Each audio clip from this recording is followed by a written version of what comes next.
What's going on, guys? Cole here from Nevian Industries. So today we're going to talk a little bit about a home defense weapon setup. So for me, I like to think about when I'm setting up a home defense weapon, what is the worst case scenario? So my worst case scenario is, for whatever reason, I come out and there's somebody who has come into my home and they have a loved one hostage. So when I'm thinking about what weapon I'm going to pick, that's going to dictate that. So I'm not going to get a shotgun because I'm not going to shoot at a bad guy when they have a hostage, being my wife, significant other, my kid, whatever it is, because you're going to hit that loved one as well. I'm also not going to use a pistol.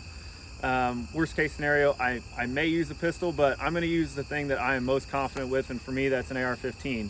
I'm also going to pick a shorter barrel because it's more maneuverable through houses and hallways and crossing thresholds of doors and stuff like that. Attachments on said AR, my gun is cleared.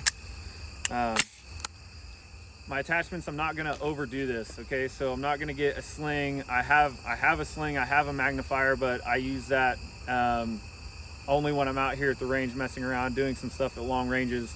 When I have my weapon set up just for home defense, I'm just going to run a red dot. I'm just going to want to run a weapons light and some kind of a button to activate that weapons light. So for me, I have an EOTech SU-231.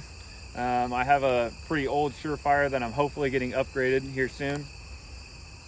And then I have a Mod Light pressure switch. So I also like to have some kind of hand stop.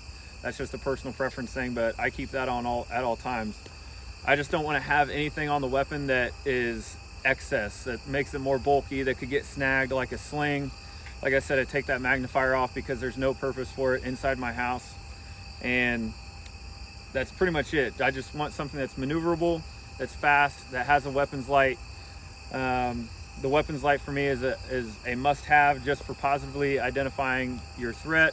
There's been horror stories out there of families that have sons or daughters in the military, and that loved one comes home to try and surprise their family, and the dad doesn't positively ID their threat, and they just engage in the dark and they end up killing their kid.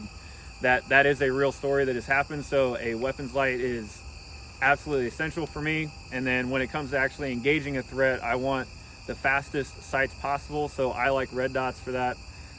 So that is why, to me, a weapons light is essential and a red dot is essential. And then, like I said, a shorter barrel than a 16-inch. I prefer, for room clearing and stuff like that, I want a 10.3 or a 10.5. It's all shooter preference prevails, but that's what I prefer, is something 10.3, 10.5 is what I'd go with.